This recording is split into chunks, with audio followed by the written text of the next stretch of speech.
Așa cum ne-am obișnuit să consumăm suplimente alimentare, probiotice și alte produse care ne stimulează metabolismul și sistemul imunitar, întărindu-ne organismul pentru a trece mai ușor peste perioadele de stres, la fel și plantele cultivate pot beneficia de ajutorul dat de produsele biostimulatoare.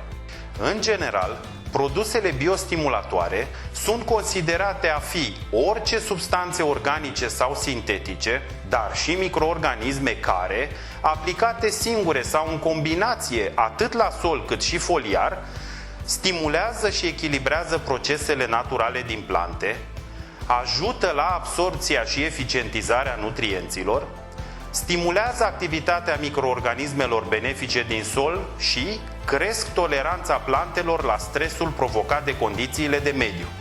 Pentru implementarea în fermele partenere a unui management integrat al nutriției sol-plantă, care să asigure speciilor cultivate creșterea și dezvoltarea îmbunătățită a sistemelor radiculare, vegetative și productive, CIC România a dezvoltat gama de biostimulatori profesionali bazată pe complexul molecular TERAM, cu aplicare în perioadele de creștere și dezvoltare inițiale ale principalelor culturi agricole: grâu, rapiță, porumb, floarea soarelui, cartof și sfeclă de zahăr. Evident, biostimulatorii profesionali din gama TERAM produși de CIC România pot fi aplicați fără restricții în fazele inițiale de creștere și dezvoltare la toate speciile de interes agricol, dar și la celelalte specii cultivate, cum sunt speciile horticole, de exemplu, la culturile de legume și flori în câmp și în spații protejate. Complexul molecular TERAM stimulează și susține inițierea, creșterea și dezvoltarea accelerată și echilibrată a perișorilor absorbanți și a rădăcinilor laterale, asigurând un start îmbunătățit al culturilor. Ameliorează structura solului și regimul aerohidric, având proprietăți ce determină o capacitate ridicată pentru retenția apei și a nutrienților mobili în toate tipurile de sol. Favorizează și susține activitatea microorganismelor benefice în rizosferă. Stimulează și susține activitatea fotosintetică și absorbția îmbunătățită a apei și nutrienților în celulele rădăcinilor.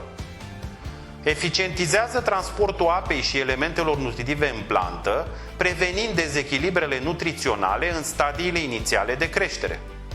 Îmbunătățește protecțiile endogene la fungi, bacterii, viruși și la stres abiotic prin susținerea producției de fitoalexine, substanțe antipatogene și antioxidative. Biostimulatorii profesionali CIC din gama TERAM, care, utilizați în perioadele adecvate de vegetație, previn dezechilibrele nutriționale, asigurând macro, mezo și microelemente ușor asimilabile, au acțiune sistemică ascendentă și descendentă, absorpție radiculară și foliară ridicată și o migrație rapidă în interiorul țesuturilor, sunt Number 1, Topcal, Factor și Welfare.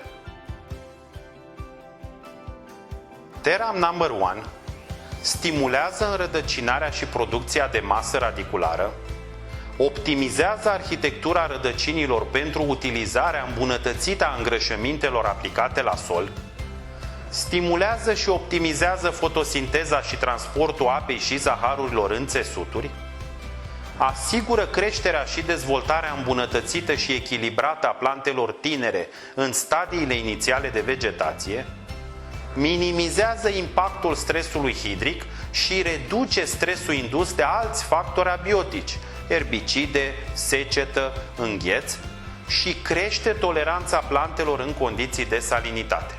TERAM Topcal asigură integritatea funcțională a membranelor celulare, stimulează creșterea țesuturilor, înrădăcinarea și producția de masă radiculară, optimizează arhitectura rădăcinilor pentru utilizarea îmbunătățită a resurselor minerale, crește coeficientul de utilizare al îngrășămintelor aplicate la sol și stimulează și optimizează fotosinteza, protejează împotriva atacului patogenilor și dăunătorilor și reduce stresul indus de factorii abiotici. Teram Factor asigură integritatea funcțională a membranelor celulare, stimulează creșterea țesuturilor și susține mobilitatea și asimilarea calciului, îmbunătățește migrarea zaharurilor în țesuturi, modulează înflorirea uniformă și viabilitatea polenului, influențează sinteza și activitatea enzimatică și procesul simbiotic de fixare a azotului de către bacteriile Rhizobium la leguminoase. Crește nivelul și calitatea recoltelor. Teram Welfare asigură energie pentru procesul de sinteză a clorofilei, a enzimelor și a proteinelor. Mărește rezistența activă a plantelor la atacul de patogeni. Are efect imunostimulator. Stimulează mecanismele naturale de apărare a plantelor împotriva patogenilor și împotriva stresului sau situațiilor culturale nefavorabile. Susține stadiile reproductive. Reduce riscul de avortare post-înflorit, ajutând la maximizarea potențialului genetic productiv al plantelor. Intervine în maturarea fructelor, sporind culoarea, gustul și conservabilitatea. La revedere! Vă invităm să urmăriți și celelalte materiale privind produsele și tehnologiile profesionale oferite fermierilor de CIC.